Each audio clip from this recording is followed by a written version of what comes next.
Assalamualaikum warahmatullahi wabarakatuh. Kami dari kelas E2, dari kelompok akuntansi, biaya, dan lab, akan memaparkan sebuah materi yang berjudul penerapan variable costing pada perusahaan dagang dan manufaktur. Dari kelompok kami, perkenalkan diantaranya ada Nida Adila Ramdini, Reni Septiani Kusmana, Tiari Rahmafani, Widya Sulistia, dan saya sendiri Yuanita Rianti. Penerapan variable costing pada perusahaan dagang dan manufaktur. Yang pertama ada pengertiannya. Pengertian variabel dirumuskan sebagai variasi dari sesuatu yang menjadi gejala penelitian. Maksudnya adalah sesuatu yang menjadi sasaran penelitian. Lalu ada variable costing. Metode ini menyajikan data biaya dalam hubungannya dengan pendapatan dalam bentuk yang sederhana tanpa menyebabkan penyimpangan laba selama periode terjadinya fluktuasi dan produksi penjualan, karena variabel cenderung berubah sesuai dengan penjualan. Lalu ada pengertian variable costing, yaitu adalah cara lain untuk menghitung biaya produksi, di mana informasi biaya dipisahkan menurut perilaku yang terkait dengan perubahan volume. Lalu ada kegunaannya. Apa saja sih kegunaannya? Yang pertama, membebankan seluruh biaya tetap kepada perhitungan laba rugi. Yang kedua ada perencanaan laba. Yang ketiga, pengambilan keputusan reduksi biaya. Yang keempat, memisahkan beban atau expenses menurut perilaku biaya. Yang kelima, memudahkan menyusun rugi laba, segmen tingkat unit, tingkat batch, dan tingkat produk. Manfaatnya, yang pertama, perencanaan laba jangka pendek. Yang kedua, pengendalian biaya. Yang ketiga, pengambilan keputusan. Lalu di slide selanjutnya, kriteria variabel dalam costing pesanan. Dalam menerima atau menolak pesanan khusus, menentukan apakah suatu pesanan khusus akan diterima atau ditolak. Tentunya perlu dijelaskan pengertian pesanan khusus kepada konsumennya, atau pesanan yang diterima di luar pesanan reguler. Biasanya konsumen meminta harga di bawah harga jual normal, karena pesanan tersebut mencakup jumlah yang besar. Lalu ada hal yang harus dipertimbangkan oleh manajer. Yang pertama, jika manajer penentu harga, yakni seluruh biaya tepat dalam tahun anggaran dapat tercukupi oleh pesanan reguler, maka pesanan kapasitas produksi belum seluruhnya dipakai dan mesin-mesin. Namun untuk melayani pesanan khusus, manajer penentu harga jual dapat menerima harga jual di bawah harga jual normal, asalkan harga jual yang berada di atas biaya variabel untuk memproduksi dan memasarkan produk masih mampu untuk menghasilkan laba. Kontribusi ini disebabkan karena seluruh biaya tetap telah ditutupi oleh pesanan reguler. Maka setiap tambahan laba kontribusi dari pesanan khusus akan melibatkan tambahan laba bersih perusahaan. Yang kedua, jika misalnya pesanan khusus perusahaan memperkirakan tidak hanya mengeluarkan biaya variabel yang sama, namun mengeluarkan biaya tetap karena harus beroperasi di atas kapasitas yang tersedia, berarti harga jual pesanan khusus harus di atas biaya variabel ditambah dengan kenaikan biaya tetap. Dengan demikian, dapat dikatakan bahwa kriteria untuk menerima atau menolak pesanan khusus menurut variable costing tentunya dengan melihat kapasitas produksi. Apakah masih terdapat kapasitas yang menganggur, dan yang lebih penting adalah sedapat mungkin menghasilkan laba kontribusi atau contribution margin. Pada slide selanjutnya akan dijelaskan oleh Tiari Rahmafani. Tujuan variabel costing adalah untuk memenuhi kepada pihak manajemen dalam mendapatkan informasi yang memiliki orientasi dalam pengambilan jangka pendek, yaitu pertama, pihak manajemen bisa mengetahui batas kontribusi yang berguna untuk menentukan rencana besarnya laba melalui analisa hubungan biaya, volume laba, dan untuk keputusan bagi pihak manajemen dalam pengambilan kebijaksanaan jangka pendek. Yang kedua, pihak manajemen menjadi dimudahkan dalam mengendalikan kondisi operasional yang sedang berjalan, menetapkan penilaian dan melakukan pertanggungjawaban terhadap departemen dalam suatu perusahaan. Perbedaan full costing dan variable costing. Wicaksono mengemukakan pendapat mengenai perbedaan antara full costing dan variable costing adalah dalam memperlakukan biaya tetap, di mana full costing biaya tetap sebagai biaya produk, sedangkan dalam variable costing diperlakukan sebagai biaya periode. Rhodes, metode full costing adalah metode penentuan harga pokok produksi yang membebankan seluruh biaya produksi, baik yang berperilaku tetap maupun variabel kepada produk. Keunggulan dan kelemahan variable costing. Metode harga pokok variabel mempunyai beberapa keunggulan dan kelemahan dibandingkan dengan metode harga pokok penuh. Keunggulannya, yang pertama, alat perencanaan operasi, yang kedua, penetapan harga jual, yang ketiga, alat bantu pengambilan keputusan manajemen, yang keempat, penentuan titik impas atau pulang pokok, yang kelima, alat pengendalian manajemen.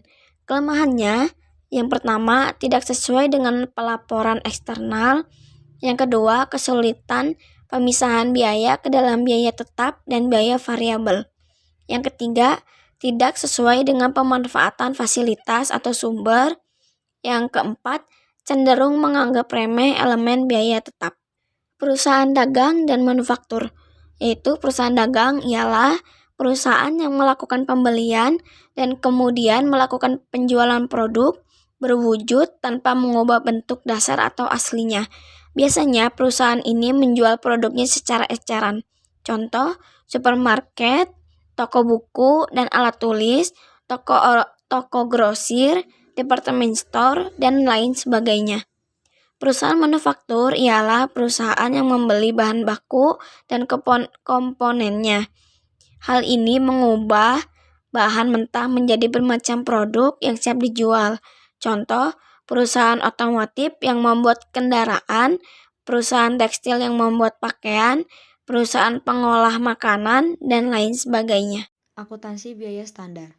Biaya standar adalah biaya yang ditentukan di muka dan merupakan jumlah biaya yang seharusnya dikeluarkan untuk membuat satu satuan produk atau untuk membiayai kegiatan tertentu di bawah asumsi ekonomi, efisiensi, dan faktor-faktor lain tertentu. Manfaat biaya produksi. Untuk mengendalikan biaya, khususnya biaya produksi sebagai pedoman bagi manajemen dalam perencanaan, pengendalian, dan perbaikan metode produksi dan untuk menyajikan analisis varians atau penyimpangan antara biaya sesungguhnya dengan biaya standar. Pertama, untuk mengendalikan biaya. Biaya standar merupakan alat penting di dalam menilai pelaksanaan kebijakan yang telah ditetapkan sebelumnya. Yang kedua, memberikan pedoman bagi manajemen mengenai berapa biaya yang seharusnya untuk melaksanakan suatu kegiatan tertentu, sehingga memungkinkan mereka melakukan pengurangan biaya dengan cara perbaikan metode produksi, pemilihan tenaga kerja, dan kegiatan lain. Yang ketiga, menyajikan analisis penyimpangan biaya sesungguhnya dari biaya standar. Manfaat biaya standar adalah memungkinkan manajemen melaksanakan pengelolaan dengan prinsip kelainan. Menurut Mulyadi. Sistem akuntansi dasar. Secara garis besar, ini dibagi menjadi dua menurut Mulyadi. Pertama, metode tunggal atau single plan. Dalam metode tunggal, rekening barang dalam proses didebit dengan biaya standar dan dikredit dengan biaya standar, atau rekening barang dalam proses didebit dan dikredit dengan angka tunggal, yaitu angka standar. 2. Metode ganda atau partial plan. Dalam proses ganda, rekening barang dalam proses dicetak dengan angka ganda. Setelah didebit, diisi dengan biaya standar. Selanjutnya, analisa varians biaya produksi. Menurut Halim, pengertiannya adalah proses menganalisa selisih biaya yang timbul karena perbedaan biaya produksi yang sesungguhnya terjadi dibandingkan dengan biaya produksi standar dan menentukan penyebab selisih biaya tersebut. Nah, ada 3 komponen biaya produksi yang dianalisa menurut Abdul Halim. Pertama, biaya bahan baku. Kedua, biaya tenaga kerja langsung. Dan yang ketiga, biaya overhead pabrik. Selanjutnya, saya Nida Adila Ramdini akan memaparkan mengenai analisa varians biaya produksi yang terbagi menjadi 3.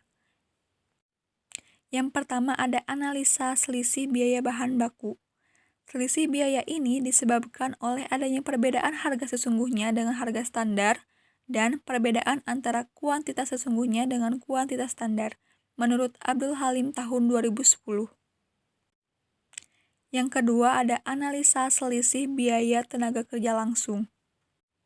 Selisih biaya tenaga kerja langsung merupakan selisih yang disebabkan oleh adanya perbedaan antara biaya tenaga kerja langsung yang sesungguhnya dengan biaya tenaga kerja langsung standar.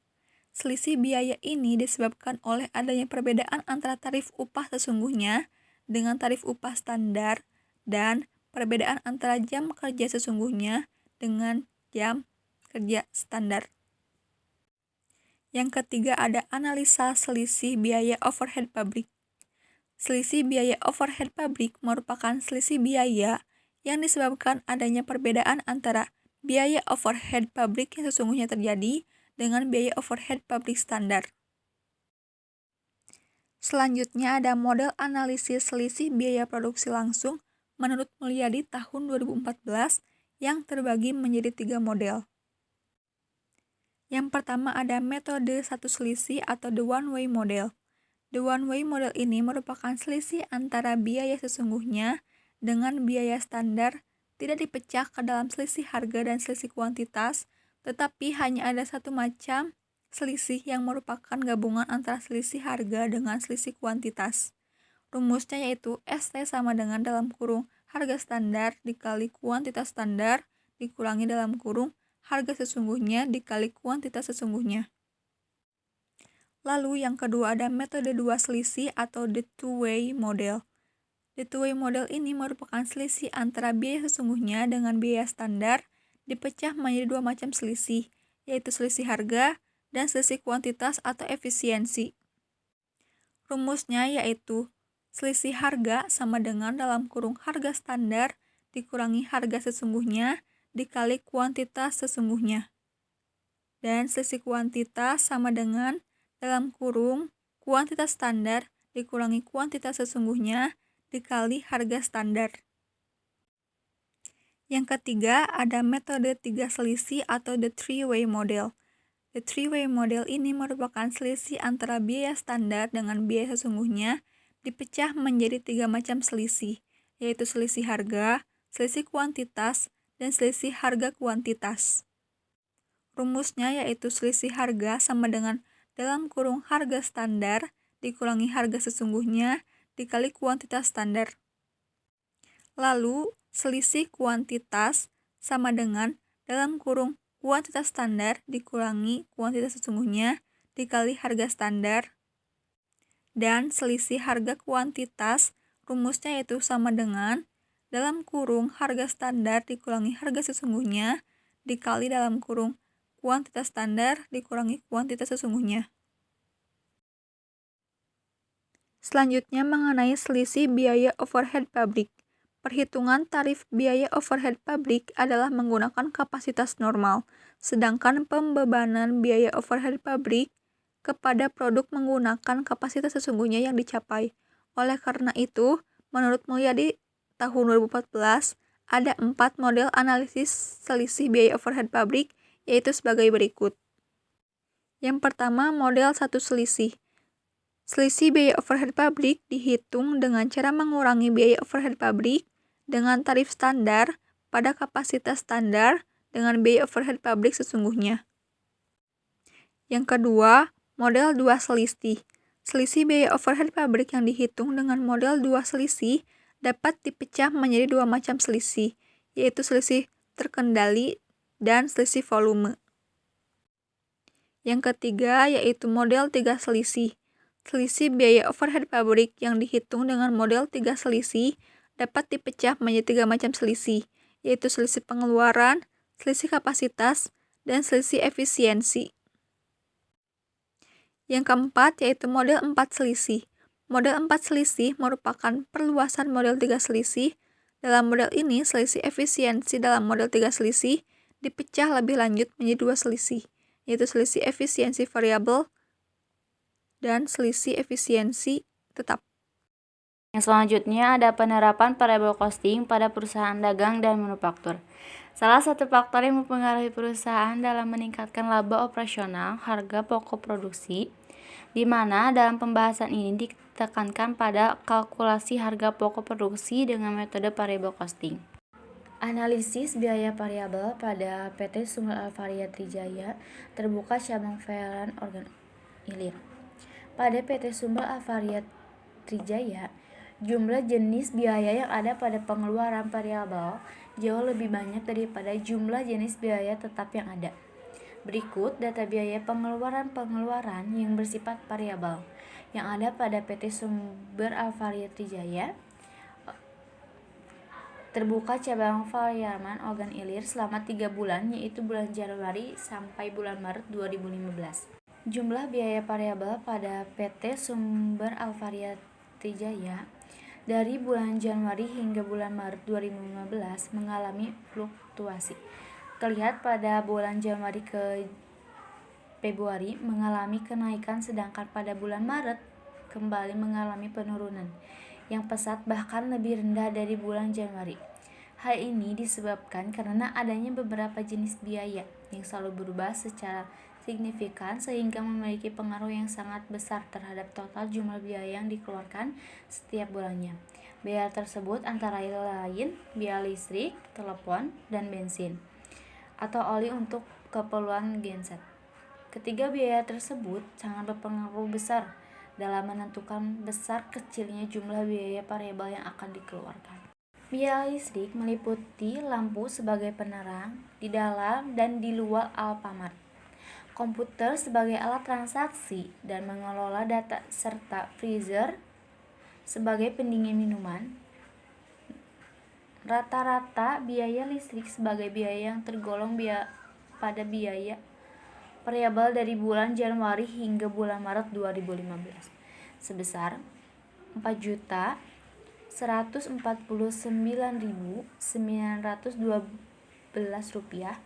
atau 73,2%. Dari jumlah biaya variabel, selain sebagai biaya yang berpengaruh terhadap pengeluaran variabel, biaya listrik juga merupakan biaya terbesar pada pengeluaran biaya variabel. Rata-rata biaya telepon pada biaya variabel sebagai alat komunikasi yang digunakan dalam kegiatan operasional usaha adalah Rp91.533.333 atau 1.614% dari jumlah biaya variabel. Sedangkan rata-rata biaya bensin dan oli sebagai bahan bakar untuk genset sebagai mesin pengangkut tenaga listrik yang digunakan pada saat listrik padam adalah Rp941.666.666 atau 16,606% dari jumlah biaya variabel. Sedangkan biaya terkecil yang dikeluarkan PT Sumber Alvaria Trijaya pada biaya variabel bahkan tidak mengeluarkan biaya sedikit pun atau nol adalah biaya iuran lingkungan, retribusi lingkungan, detergen, sabun krim, sabun, pengki, karet gelang, dan pengeluaran karyawan SOGREN. Kedelapan jenis biaya tersebut untuk bulan Januari hingga bulan Maret 2015 tidak mengalami pengeluaran biaya sedikit pun atau nol, sehingga dapat dikatakan biaya-biaya tersebut tidak memiliki pengaruh terhadap pengeluaran biaya variabel.